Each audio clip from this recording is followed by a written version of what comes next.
Hey, coaches, welcome. Glad you guys are here. Thanks for joining us. Just hit mid-all, so there's a handful of coaches still joining. We'll wait a minute until we really kick it off as a few more trickle in. See a lot of familiar names out there. Nice to see you all. Yeah. Hope everybody's doing okay. Yeah, good to see a lot of you guys.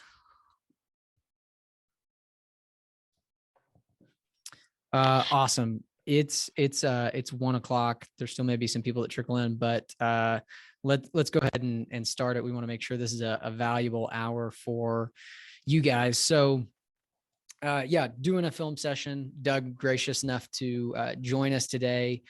Just wanted to, as we started, actually, there's more and more people dropping in, over 30 coaches on already. There should be some more that join us, but would love it if everyone just took a second right now and dropped in the chat where you're from and what you coach, both the sport and level, just to get an idea for all of us about who's on the call today. So yeah, drop in where you're from, what sport you coach, and what level you coach at.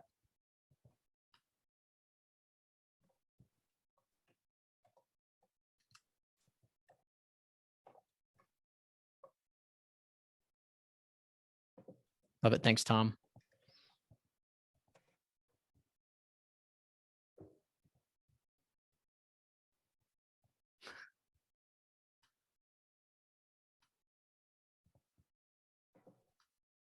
Awesome.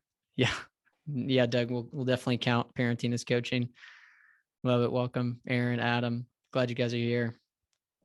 That's awesome. So many different sports, all levels, varsity boys. Awesome. So cool. Hey, well, as people are still dropping that in, would love if you drop yours in as well, just so we can go back and look. Just a couple of housekeeping things about how this will kind of be structured today. The first is this, Doug's going to take about a 15-minute segment, show some film, share some reflections, get some feedback from you guys. I'll do the same for about 15 minutes, and then Doug will do another 15 minutes after me.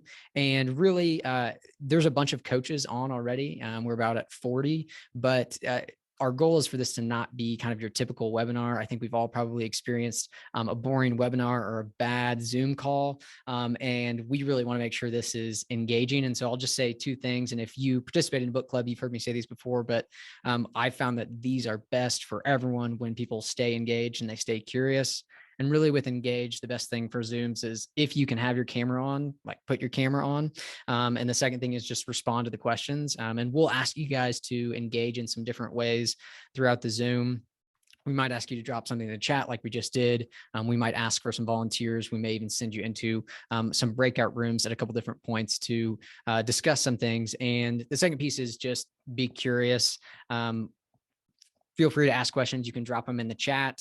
And the second thing is just assuming the best, that I think every coach is doing the best they can with what they have at the moment. So I think it's just important to keep that at the forefront of our mind. And I know Doug wanted to add something onto there. So Doug, I'll turn it over to you to add something.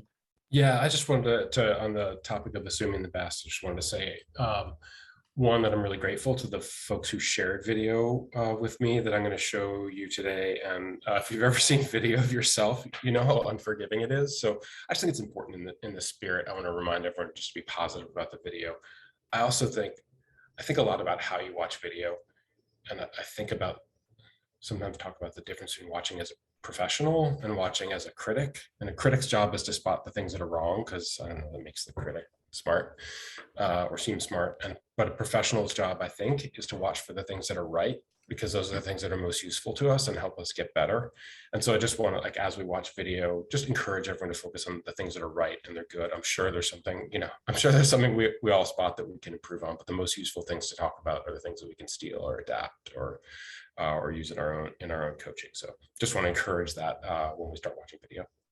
Love it. And I just wanted to mention this too. I know some coaches already asked. I am recording it, and I will share a recording of this, hopefully within the next 48 hours, for those of you that might want to go back and watch it. There may be a couple sections, just for the sake of anonymity in the film that we share, that I have to cut out, but I'll share everything that I can that we go through today. So with that, Doug, I'll turn it over to you, and you can take us through our first section.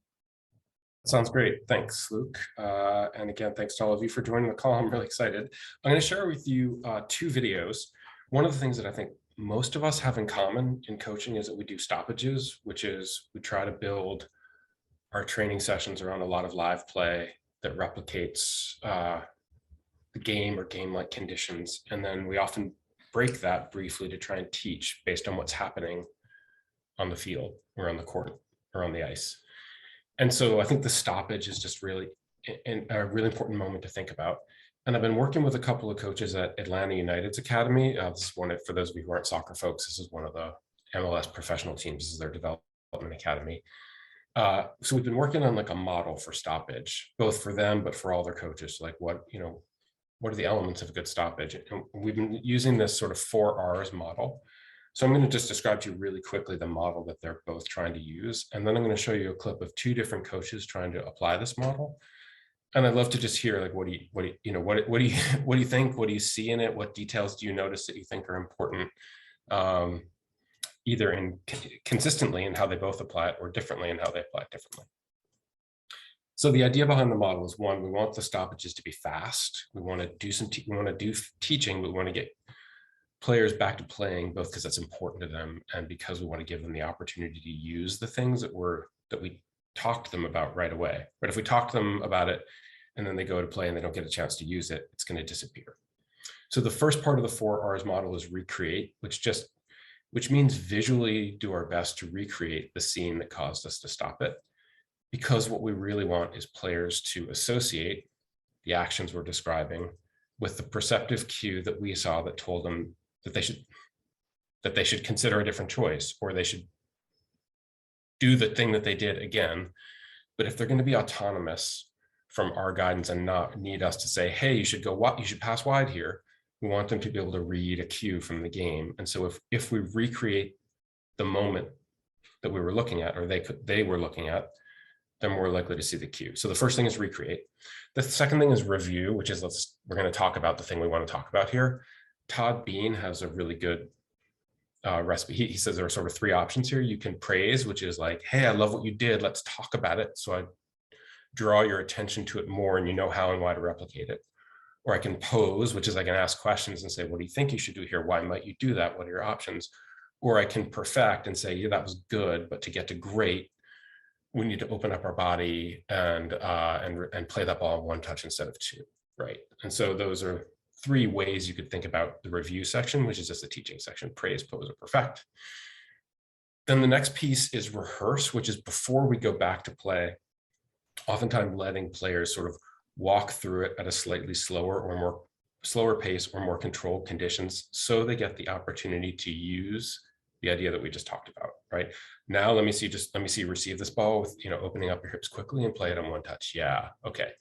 Now we're going to go live. And then when I restart, then I often want to sort of start from the point that I stopped with. So my hope here is that the play that we talked about, that we just rehearsed, players will get the opportunity to try it at closer to game speed. So that's the model that, for better or for worse, you may like it, you may not, that I've been working on with these coaches at Atlanta United. 4Rs. So now I'm going to show you two coaches, Steve Covino and Matt Lowry. They're both going to use versions of this 4R stoppage. And I'd love to just hear you weigh in on what details do you notice, what differences in application do you see, differences or similarities of the same idea. So I'll show you Steve first, and I'll just let you jot some notes down, and then I'll show you Matt, and then I'll send you out to breakout rooms to chat about it briefly with one other person, and then ask a couple of you to share your thoughts. So now is the portion where my computer has to cooperate. Here we go. Looks like it is. Okay. Do you mind just giving me a quick thumbs up if you can see my screen here? Great. You should see. Okay, here we go. Here's Steve. Good movement, Io. Stop, stand still. Get the ball back there to Tori. Stand still, don't move.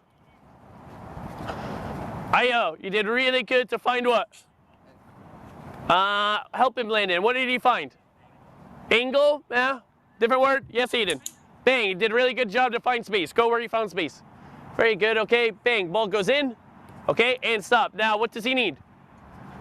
Okay, where can you go to support? Very good. Show me, because you're how? How are you here? What is he giving you? Huh? He's giving you an angle here. Very good. Where can you go to provide support? Yes, maybe in there. Hey, where can you go to provide support? Hey, very good. Smart boy. Okay, where can you go to provide support? Maybe a little bit there, because look, maybe he turns, he can find you. Okay, but right now he's being pressed from the back, so you usually have to play where? Okay, have to play there. Boom, he plays there, and stop. Now, where can you go to provide support? Yeah, maybe in there. Very good, in between this little window. Okay, but constantly looking for angles, constantly looking to support. Give the ball to Torrey. Torrey, hey, I want you to check in, okay? I want you to set, and then we practice. Ready? Practice one. Ball goes in, set, good. Excellent. Stop, do it again. Maybe a different decision, okay? Maybe a different decision, but that's okay. Get the ball back there, okay? As soon as Ayo sets the ball, then we play live, okay? Start with somewhere where you could go, yeah? Maybe over there. Ready? Play. Yes. Good. Play. All right, great. I know I promised you 2 videos back to back, but maybe just to get the ball rolling a little bit and hear some initial thoughts, maybe just take 30 seconds and drop into the chat one observation that you noticed about Steve's application of this 4 R's idea, in particular something, if there's something you thought was good and replicable that you could steal right away, that'd be a great thing to share.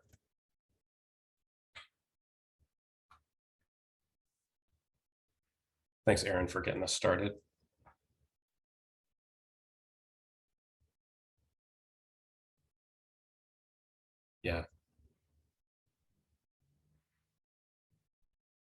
Yeah, lots of interesting thoughts here.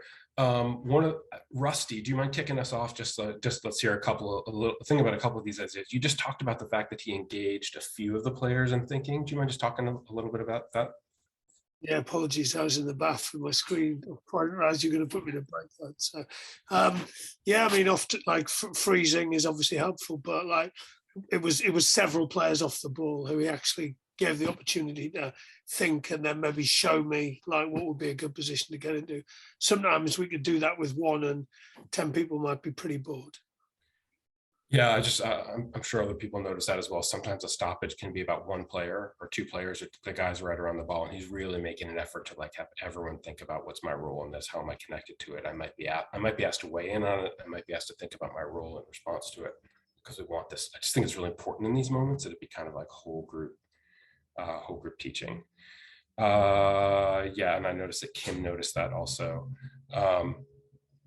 Yeah, Alan, do you mind just talking? You said I really like the practicing element after making suggestions. Do you mind just talking a little bit about that? Sure. I guess in more in line with the R's, I guess it would be the rehearsing part, but making the corrections, making the adjustments, and showing the adjustments is one thing. After that, though, to do it one time at a slower speed, just for better security, and then doing it another time closer to game speed, I thought was excellent. And then going into full game speed after the trigger was noticed, after he got what he wanted, then that whole rehearsal piece was awesome to me. Yeah, I think it's really powerful. So often players don't get the chance to try it, or they try it, but it's so complex that they don't do it right. And I just think it's nice to sort of build up of like, let's walk it through slowly, get a sense in your head for what you're trying to do, and then try and do it at game speed. So thanks for calling that out. Got time for one more just observation. If anyone else wants to jump in with one other thing you noticed, we can just go. Feel free to just come off of mute, or if you want.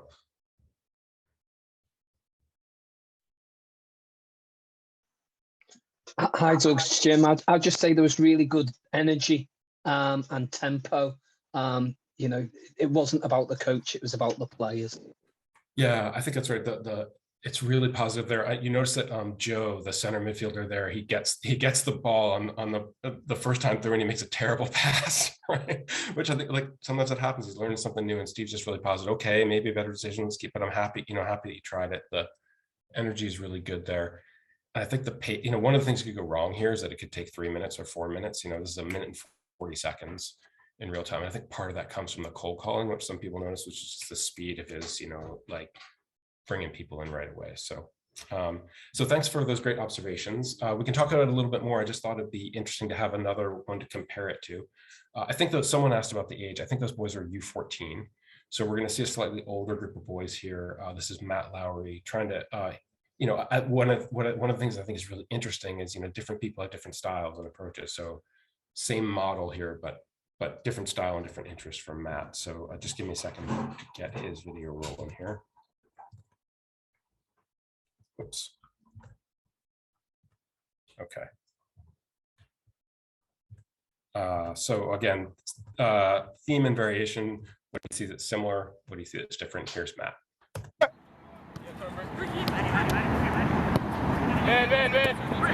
Freeze. Better. As soon as we go central, each low and tie, what is that a cue for you?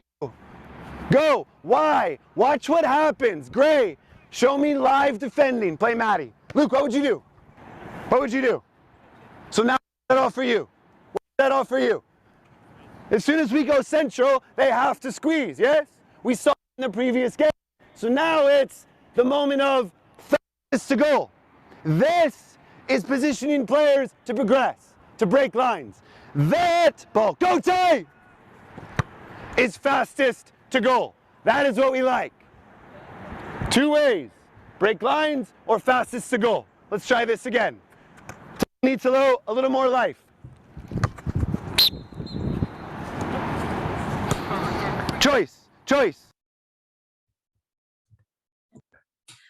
So we'll pause there, and if you're good with it, I thought I'd send you guys out to breakout rooms, just let you talk to one other person. Again, what themes do you see here that you like? What's different about Matt's approach? And then when we come back, I'll just ask a couple of you to weigh in and share your observations. And maybe Will, if you don't mind, would you be prepared to start us off when we come back from the breakout room? Brilliant, thanks. See you all in a minute or two.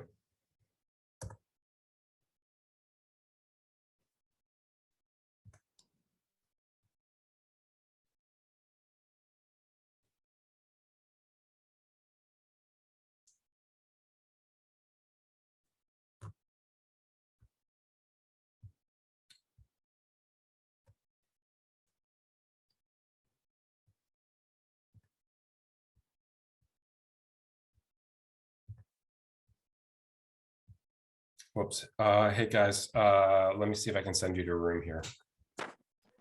Jonathan, I'm going to trying to drop you into a room here. Sorry, you must have just come on right afterwards. Stuart, did you see a prompt to join a room there? Yeah, I think I jumped in and it seemed to drop me straight back out. So yeah, try me again. Yeah, let's see. It says not joined. All right, here's what I'm going to do. I'm just going to move your partner to a different room. And why don't you just hang out here with us for a minute, and because I'm going to bring everyone back in a minute or so anyway. Apologies for the tech issues. No problem, Doug.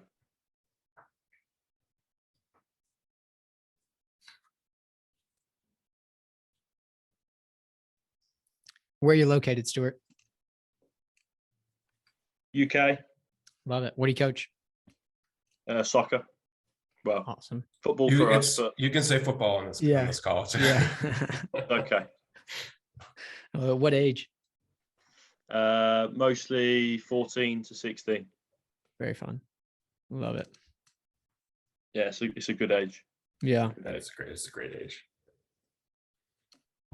Exciting times for yeah. It's this is obviously very relevant for those. Obviously, the two age groups you had there were very similar. For sure. Where in England are you? Midlands, so Leicester. Okay. You Foxes supporter then, or? That's where I work. Oh, is that right? Great. Yeah. Yeah. So absolutely. All right, I'm going to bring people back here. No problem.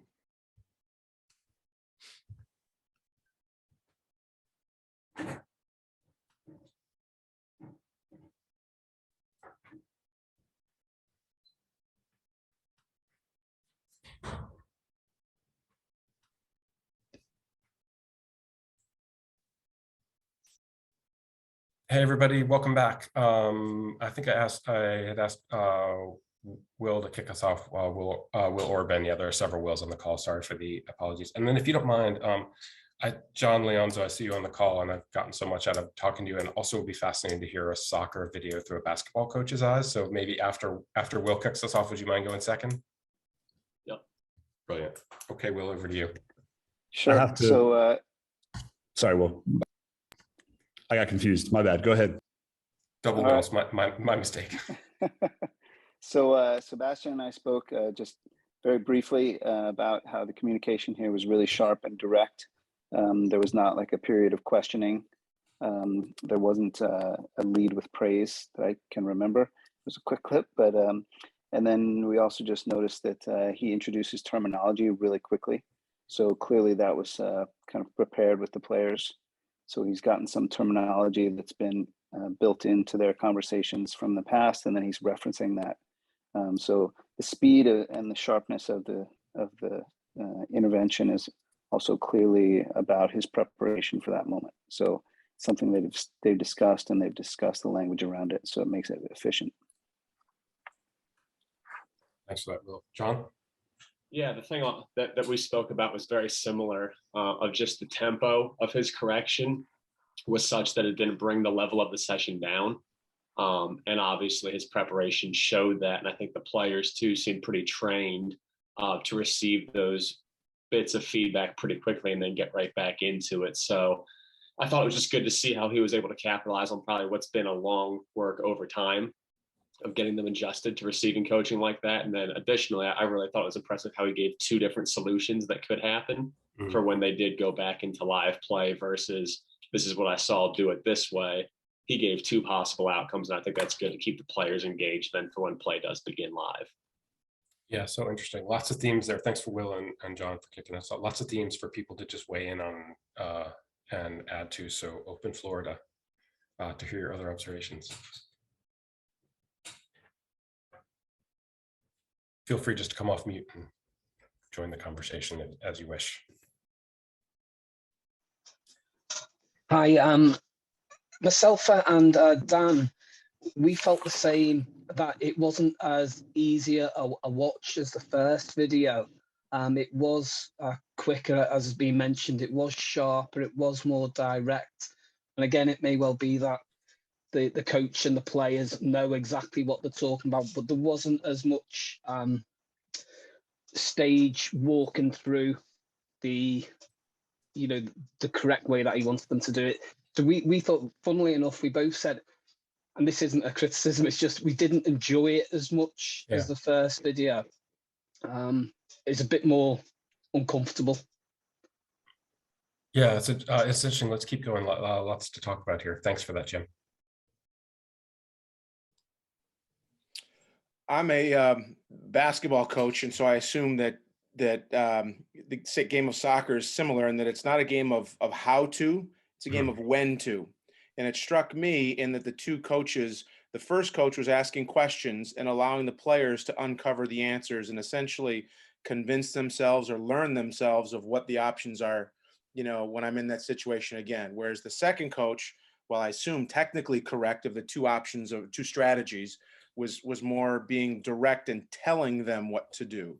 And so it struck me as sort of, in my way of thinking, like back when I was in school, being lectured at or being told the information in a lecture form, whereas now I'm not a teacher, but I think that subject matter is being taught in various multiple techniques, not just simply a lecture. You're engaging others and you're doing different strategies to learn the same material. Yeah, this is great and fascinating. Maybe one detail that I'll just throw in case it's interesting. One, I think just people have different personal styles. I know that the session that Matt is running, the one that people are finding sort of more directive and less enjoyable, this is a session where they're preparing to play Philadelphia Union's Academy in 3 or 4 days. They have they're playing a 4-4-2 diamond. He has a specific way that he wants them to think about breaking it down. So this is really like tactical preparation for a match. Whereas I think Steve's session is more coaching with the long term in mind, right? The principles of the game that I want you to use forever. I don't know if that, I don't know if that explains totally the difference that we're seeing, because I think the difference that everyone is describing is, I see it too. But I do think, the context may be a factor in that as well. But let's keep going. We can keep going in this direction of like differences in tone and style and directiveness, or we can go in a different direction if people are noticing other things about him. And maybe we'll take 2 or 3 more comments, and then I want to make sure we have time for Luke's video. Just big respect to outdoor coaches of all kinds. As I think about the challenges of every player hearing me and which way my body is facing and the sort of way that I'm speaking and other coaches are speaking, just, yeah, can't even imagine how difficult that is in the cold outside. Big respect. I'm not sure an echoey gym isn't harder. Thanks for that, Will.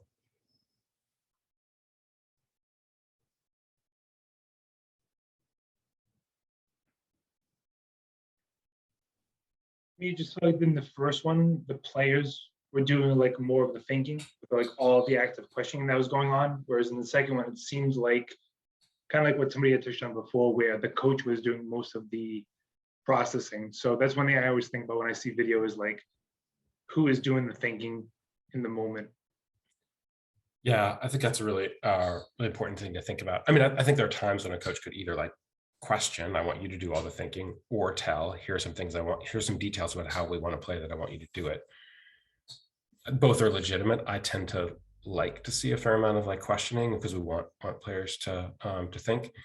I just, I think that maybe one theme across the 2 that makes the thinking approach that you're describing, Josh, effective is, if I'm going to ask questions, I think it's really important that everyone be answering them in their mind, as opposed to like players feeling like I can check out or he's probably not talking to me. And so just, I think several people talked about how both of them are pretty successful at making this feel like a team stoppage, engaging lots of players, both either in like reactive movements or in answering questions. Because if you could ask the best questions in the world, and if only the kid who's standing right next to you thinks it's his job to answer them, then, then we're really only getting so much out of it. I've really appreciated your insights. I have a whole list of great observations about these videos. Thanks for that. I hope it was useful to you all as well. And I just wanted to pass it over to Luke for a little change of pace. Cool. So a little bit different with what I'm about to share with you guys. This is actually going to be about how to use film more effectively with your players. And recently ran a film session with the 9th grade team that I helped coach, and felt like it was pretty effective, and used some rules of thumb really that I've taken from Doug and his work primarily, and wanted to share those with you guys. So just a little bit of the context. Again, these are 9th graders, so 14, 15-year-old boys. And the decision to shoot a basketball is a really important thing that we're trying to train. We want them to make good decisions when they shoot it, not poor decisions. And so we use a shot selection scale to kind of try to separate the decision from the outcome. We're really intentional about giving feedback on the decision to shoot it, whether or not it goes in or not. And so we rate our shots on the scale from 1 to 10, but we just focus on 3s, 5s, 7s, and 9s. And what we tell our team, what this kind of mantra that we use, is that we hunt 7s and we steal 9s. And 7s for us are shots that are in rhythm, in range, with room. And so we've laid this system out for our athletes. And after our first few games, we were taking way too many 3s and 5s. These are pretty contested shots, not a lot of room, not a lot of rhythm, shots that we just don't make at a high percentage. But it's, especially with the age that we're coaching, like this is new for them to really be coached on their shot selection. And so it can be a challenge for them. And so took some clips from a couple of our early games, and the whole goal of this film session was just to build their perception around the decision to shoot, to clarify what shots are 3s, what shots are 5s, what shots are 7s, and what shots are 9s for us. And again, to build the perception of what should we be looking for as far as space when we make the decision to shoot it. And so I want to just share, before I don't have a video of me showing them the film, but I have the film clips that I showed them, and I'm going to show you guys those. But before I do, I want to give you just kind of these five keys or 5 things that I did in this film session that I felt like made it pretty effective. And then there's kind of a bonus one at the end that really drove it home. The first was, obviously I went through, watched our games, and I pulled some different clips, clips of where we decided to shoot the basketball. And as I pulled these clips, one, pre-planned the focus of, we're focused on shot selection, but then I also pre-planned the pause points and the questions I was going to ask. I think it's really important to do that so that we stay focused in the film session with our athletes, that we plan out what our focus is, where we're going to pause it, and if we can, specifically what questions we're going to ask. And again, because these pause points watching this film should be all about building perception on certain things. And then the second thing that I did that I thought was really effective was that before I showed them the film clips, we just did a quick review of the concept. So we reviewed our shot selection scales, 3s, 5s, 7s, and 9s, and we reviewed those 3 R's that I mentioned. Hey, what is a 7 for us? And I asked for some volunteers there. They popcorned around. Hey, it means rhythm, range, room. Yes, good. What's a 9? Oh, a 9's a breakaway layup, wide open shot for us. We can't get a better one than that. And then, and I also did some of this, and that review is, and something that Doug mentioned earlier, if you're not familiar with his work, it's just the concept of cold calling, which is calling on athletes randomly to make sure that everyone is engaged. So asking a question, waiting, calling a name, getting an answer from them, just to review that concept, bring it back to their mind. And then the third thing I did in this film session was I showed the clip multiple times. I think this is one of the most important things to do if you're going to show film with players, is to give them an opportunity to watch it more than one time for a few reasons. The first is that if you watch it multiple times, it allows you to direct their attention better, right? If they've seen it multiple times. And maybe actually the real first reason should be, when we watch a film clip that we've already seen multiple times, and just as coaches, right, on this scale of novice to expert, we're much closer to expert than most of our players. We're literally seeing and perceiving so much more than our athletes are. And to show them a 7 or 10-second clip just one time, it's really fast, and it's really hard for them to pick up on all the things we want them to if we just show it one time. So in this film session that I did, I showed it 3 times. I showed each clip 3 times. I had 5 clips total, showed each of them 3 times, to build their perception more, and to allow me to call my shot. That's one of the phrases Doug uses as well, which is essentially just telling them where to look. So we watch it the first time, I just let them watch it. The second time, I tell them where to focus their attention, and or ask them a question. And then the third time, I showed it again, and I just pointed out what we were seeing from the coaching standpoint and what we were looking for.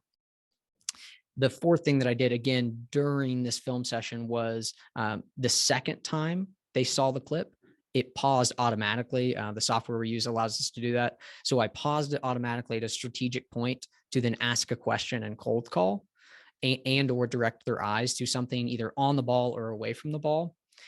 And mentioned it earlier with a cold call, really important though, as you're doing these film sessions and you're using strategic pause points and asking some questions, to make sure that you have really good and really clear means of participation, or MOPs. Meaning you guys have all probably been in a practice or a classroom where you only hear from 2 or 3 people on your team or in your class. We talked about it earlier. We really want to get everyone engaged mentally, and means of participation are just let the athletes know how you expect them to respond and engage. So, hey, are you going to cold call them right now? Are they going to turn and talk to a partner, and then you're going to call on one of those groups to share? Are you looking for volunteers to raise their hand and ask these questions? Really important that you're clear on how you want them to participate here, so that it allows everyone to build the perception and take time to actually think as we're watching the clips. And then this is a number 5. I actually didn't have them do it when I showed these film clips, but if I could go back, I would. I think it's really effective if you have your athletes take notes while you watch film. And alongside that, I would say give them some sort of graphic organizer or a little bit of a structure to take those notes on, just because, especially depending on the age and level, with my ninth graders, I think they'd be a little bit overwhelmed if I just gave them a blank piece of paper and said, take notes on this film. Even if we'd stayed really focused on shot selection, I think it'd be more effective to have your graphic organizer broken up by clip 1, 2, 3, 4, 5, and then maybe give them some frameworks to take notes on or jot things down there, just for the sake of retention, right? That we want them to be retaining and learning what we're going through. And then also something I did in this and just would recommend is keep your film sessions short, like 7 to 10 minutes max. And this was all focused on one topic. Keep it short. So with those 5 kind of keys shared, I want to now just show you guys really quickly the film clips that I went through with them. And so, like I mentioned, these clips were all about shot selection, the decision to shoot it. And we're looking for those 3 R's when we decide to shoot it. There's 5 clips. Clip 1 will show 3 times, clip 2, 3 times, and etc. I'll just let it kind of go through and I'll highlight a few things as it plays.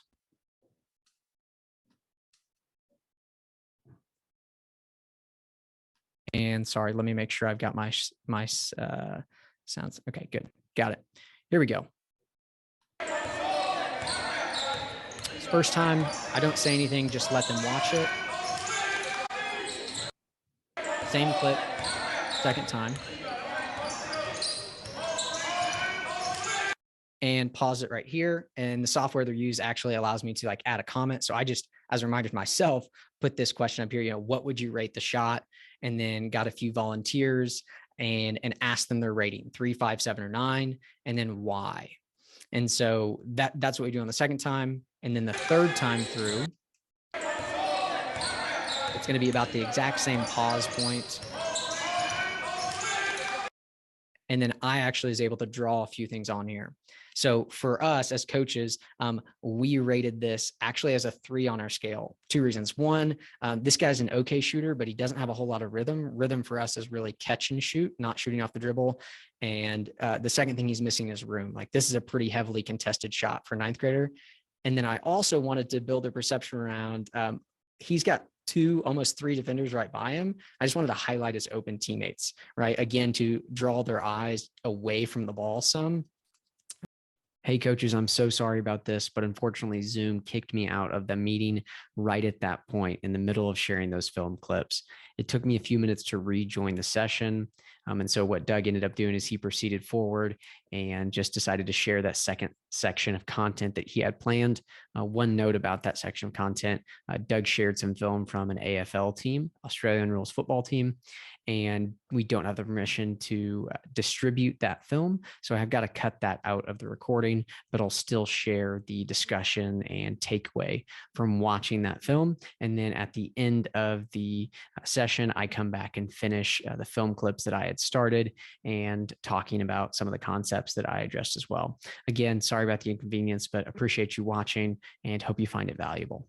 But I was thinking about Luke sort of shared with us when he was queuing up his video some just principles about showing video with athletes, and I just thought maybe that would be a good intro to just talk a little bit about what are some things you're seeing so far that you think are just effective principles for sharing video, for having players study video effectively.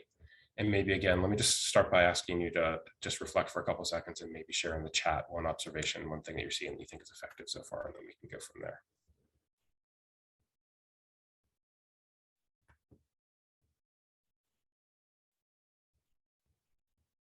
Welcome back, Luke, by the way.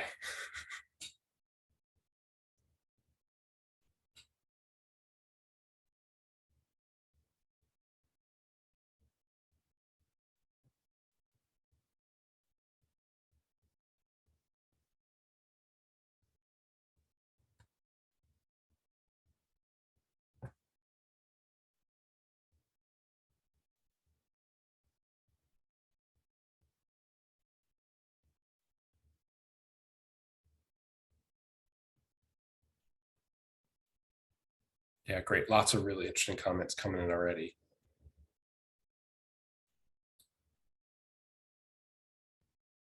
Just give a couple of the other people a few seconds to weigh in.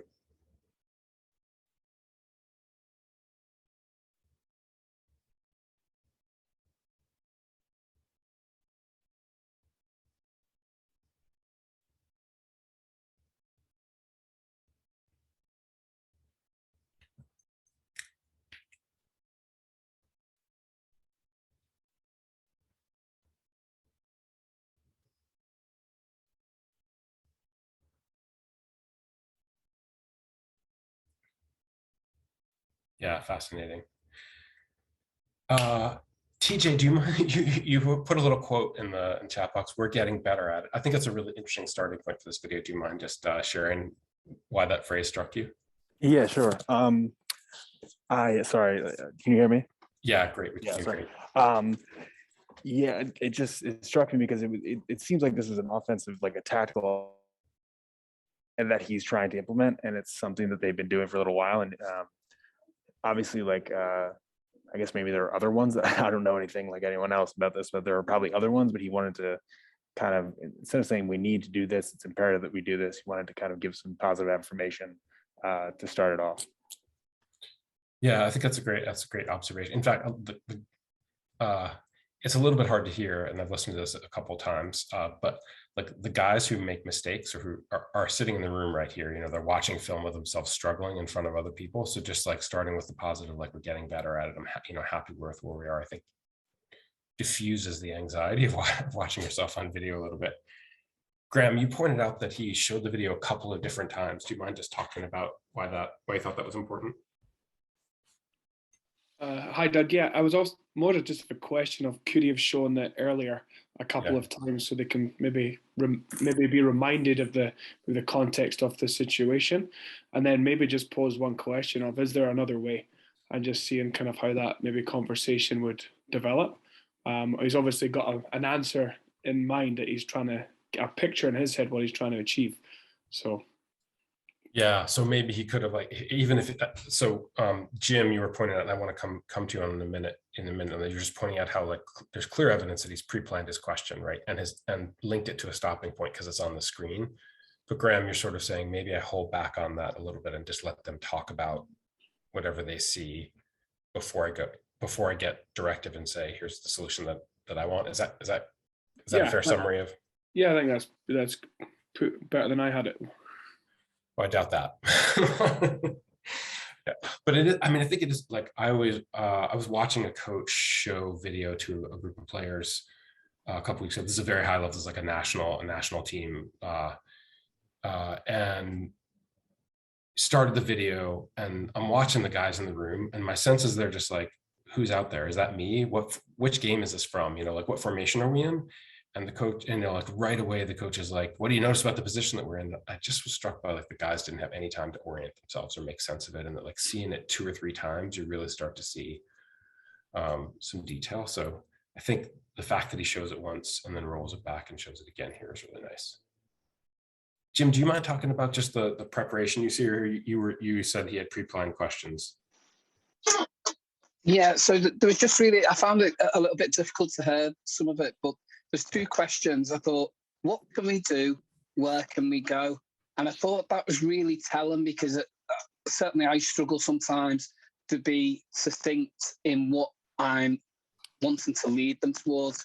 But in those 2 questions, I think it's getting them to come up with the answers, but it's what they see, but it's also aligned to what he's trying to teach, I think. Yeah, I think that's interesting. It's a really it's a fine line between like shaping the things that I think as the coach are most important to talk about, but I want you to own the answers and feel like you have agency in it. Even just this, like the second question on the screen, let me just show you the second question on the screen here. It's I'm sitting here looking at it and not sharing it with you, which is not great teaching on my part. What's our role in the offense right now? Right, which is like understand the principles, but then how can we do this next time is so forward facing, right? As opposed to like, what did we do wrong here? Or what did we do well? Like what do we want to think of for the next time? I think it's like just carefully crafted, hard to come up with a question that, you know, on the spur of the moment that's that well phrased maybe. Doug, you had something that you put out earlier this week that I loved and shared to a bunch of friends, and they all loved it too, because we all felt so guilty, which is that we ask questions that are obvious because we want to make a point instead of asking questions that I had a coach talk about. When film sessions were good, they were conspiratorial. As a group, we were plotting and together, and who's got the way that this could become more deadly, more dangerous. Somebody mentioned that phrasing. And I thought this was nice that way. It sort of was both. He clearly had an axe to grind, but he was open to the idea that the group could come with some solutions, and it didn't feel like a setup. I think that's really important. I think there are a bunch of different there are a lot of benefits of showing video, but one of them is like we all want our players to talk to each other about the game while they're playing it. And the environment when we show video is kind of a model of that, which is you use the word conspiratorial, but I think it's the most important time for players to be talking to each other safely and supportively. Where like I want to model the dialogue I want to be able to have happen during the game, during the video session. So if I probably don't have time to re-roll much of the video because I want to make sure Luke has time for his. But there's this really great conversation where the guys are like, yeah, I need to do this and I need to do this. And then you could do it slightly differently. And just that culture that I want to awaken of like, not just coach talking to players, but players talking to each other about the principles of the game. Like that's, if I just think like that starts in many times in the video session and then shows up in the field. Yeah, so I think it's a really interesting observation, Will, thanks. Fintan, you had an interesting comment. You also said he asked how they could have done it better, replay the move better. Do you mind just weighing in on that a bit? I think it's an interesting observation as well. Yeah, I don't speak Australian either, but what I picked up from them. There's only one word you need. Yeah, I liked just that he, again, it was the forward-facing bit of it, but he was asking a question that he didn't know the answer to. He was asking them a question that so can you solve it? And I thought with the high level, looking at the view of the pitch where you were seeing the players off the ball as well. Yeah. So and to get that conversation going of, well, if you move here and I move there, and it's not just focusing on the guy who's on the ball who has made the mistake.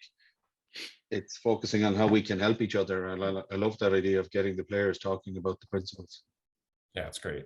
Yeah, I hadn't really thought about it until you mentioned it, but that big YG players never see this view unless they, when they're playing, they don't see this view. So it helps you to have a new perspective on your own play. I'll pause it here. The video ends. The players talk for like 5 or 6 minutes and they're very like self-critical about what they could have done. And one guy's like, I don't know what the bleep I was doing there, in a very like open way. And so they come up with a bunch of things that they think they could do differently in this situation. And then the coach wraps it up with like, and here's one thing that I really like, here's one point that I really want to make. So it's almost like he has like one key talking point, but then they supplement it and augment it with other things that I don't know that he necessarily anticipated or feels the need to control, right? So it's this combination of like, I have one key thing I want us to change, but I also want to validate the things that you see and you owning the process and studying the video. So before I pass back to Luke, I thought I'd just share with you, I had some tiny thoughts just from watching a couple of soccer and rugby coaches show video, just some like rules of thumb for showing video with players. Play it more than once is really important. Luke made this great point that, like you're seeing it for the 6th time and they're seeing it for the first time and they need time just to orient themselves. Have a clear inquiry question to guide attention.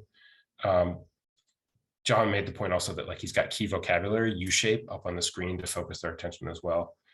Then like the most important things are like planning where you want to pause it exactly and the stop, the stopping point precisely. So, because what we're looking at is so important in that still image.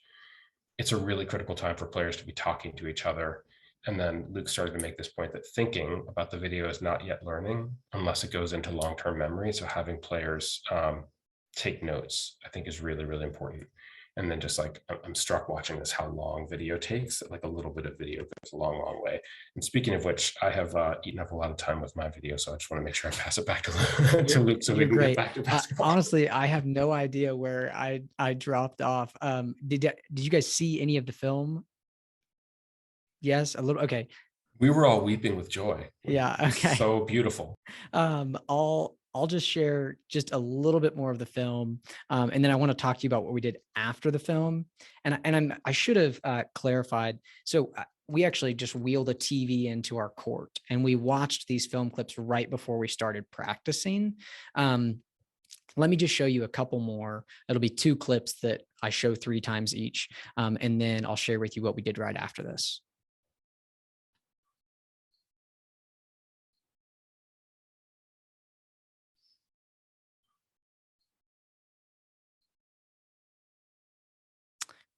Paused right here, asked a question. What would you rate this shot? 3, 5, 7, or 9? Some hands go up. There was some disagreement on this because he's a pretty decent shooter for us. But I wanted to see what they thought here. Got their feedback. Showed it again. And what I highlighted was, you don't really have any room here. This guy's right up on you. It's not like he doesn't have his hands high, but this isn't as much space as we're looking for to get a 7. I'd call this a 5, even though he's a pretty good shooter for us. I can't remember if I mentioned this or not before I got cut off too. One of the clever little things, and I took it from another basketball coach, is if you notice in all these film clips, I clip it before they see whether or not the ball goes in or not. It's very intentional. I want them to have no idea. And like some of them, they remember because they shot the shot and, you know, they really care about the performance. But for the most part, I'm clipping it. They don't know if it goes in or not because I just really want them to evaluate how good was this decision to shoot the ball. Here's one more clip 3 times.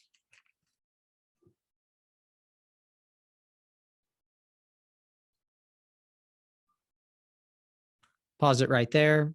They're pretty much all in consensus here. Like, this is a 7 for us. Inside out, catch and shoot, rhythm, range, lots of room. And then when I showed it the 3rd time, I paused it right here and highlighted this. Not only were we focused on the shot selection, but to show our players, this is the reason we got a 7, because we had a player, number 12, drive into the lane, play off 2 feet, which is a big emphasis for us. And he engaged 4 defenders. We always talk about, we want to engage 2 defenders and move the ball because then we have an advantage somewhere. This guy engaged 4 defenders. And then I pause it again right here. He's releasing the ball with all this space. And so that was just a way to show, like, these are the shots we want every time, and to link it back to, here's how we can get them. If you'll do these things in and around the paint, move it once we engage multiple defenders, this is how we get our shot, these 7s that we want to take consistently. And then the next thing that we did, so this was, we watched this film session and then we started practice right after that. And we went straight into a 5-on-5 game. And what we did in this 5-on-5 game was we scored it differently. We scored it based on our shot selection scale. And so we played 5-on-5, but teams were awarded points based on the quality of shot they took. So if a player shot a 7 on our scale, they got 7 points plus 2 or 3 if it goes in the basket. So if they shoot a 7 on our scale and make it, it's a 10-point possession. If they shot a 3 or a 5, they only got points if it went in the basket. So I'll just say that again. If they shot a 7 or a 9, and even if they missed it, they might have airballed it, but it was the right decision to shoot it, they get 7 or 9 points. If it goes in, they just get the bonus for the ball going in. If they shot a 3 or a 5, so they didn't have those 3 R's, they didn't have rhythm, range, or room, and they decided to shoot it, they only get points if the ball goes in the hoop. So very quickly, the team who's making the best decision to shoot the ball is going to win this game. And we're keeping score in pretty much everything we do, making it competitive. And we've also done this at certain times too. We've had to be a rule where if you shoot a 3 or a 5, it's just a turnover. Like if you shoot a 3 or 5, boom, turnover, your team's off, next team on if we're rotating, or just the other team gets the ball and is going the other way. Just to reinforce, like, we're not attached to the outcome of the ball going in the hoop or not. We're really concerned with your decision to shoot it. I think that was the power in that film session, is showing it multiple times, kind of those 5 rules of thumb that I mentioned, but then really getting straight into playing and scoring a game based off that scale. I know I was kind of disjointed because I got disconnected, but I would love really quickly if you guys would just drop in the chat your takeaway from anything that I shared. Maybe it was those 5 keys to the film session, maybe it was from the game that I just mentioned, but would love to know feedback. What was it that resonated with you guys from those 5 things or that film session? And then we'll get 2 more quick things in with you guys and then get you out of here.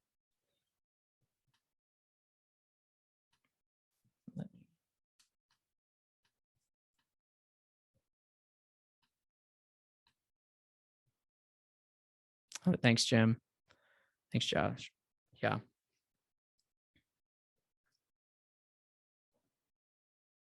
Yeah. Yeah. Good call, Will. Yeah. Really awesome. I think if you can show film, like in the middle of your practice or at the start and go right into playing. I think there's a lot of power in, we just watched it, built their perception on film, and now we're going to go practice it. Yeah. Yeah. Yeah, for sure, Fenton. Yeah, definitely want to be really clear with them on what a good decision is for us when it comes to their shooting. Yeah, absolutely. Well, hey, I just want to share 2 quick things with you guys before we get out of here. Some of you may know I've been running some cohorts for coaches and some book clubs, actually studying Doug's book, The Coach's Guide to Teaching. In January, I'm going to run another one of each. The cohorts are 6 weeks long. We hit 6 different coaching topics that are relevant to coaches from across sport. You can learn more about those topics and what it entails at the link that I just dropped into the chat. And if you're interested in the next book club that I'm going to run, I know several of you on here participated in a previous book club. And I think most of you found it pretty valuable. I know I found it valuable. You can go there to look for some more info on the book club. The next book club that I run is going to cover chapters 2 and 5 from Doug's book. Chapter 2 is on planning and design, and chapter 5 on culture. I keep them pretty small just because the feedback I got from coaches was that they really enjoyed it being kind of a tight-knit group, and those all happen virtually over Zoom. If you're interested, feel free to reach out to me. Go there. You can learn more. The two more things. If you guys could take 60 seconds or 2 minutes to give Doug and I a little bit of feedback on what we just did today, we would really appreciate it. I just dropped in that link into the chat right there, the Google form. There's just a couple questions. If you would fill that out, it'd be super helpful for us just to know what was valuable, what resonated. If we do it again, how we could do it better next time. We would appreciate any and all honest feedback. And after you fill out that form, the last thing that I would love to know is if everyone could just drop in the chat in the Zoom your biggest takeaway or the one thing that you're walking away wanting to apply in your coaching. Maybe it's from those the 4 R's that Doug shared. Maybe it's from how to show film effectively. But if you take a minute just to fill out that Google form and then at some point drop your takeaway in the chat, we'd love to get that feedback from you guys because we appreciate you joining, and it's fun to learn from you guys as well.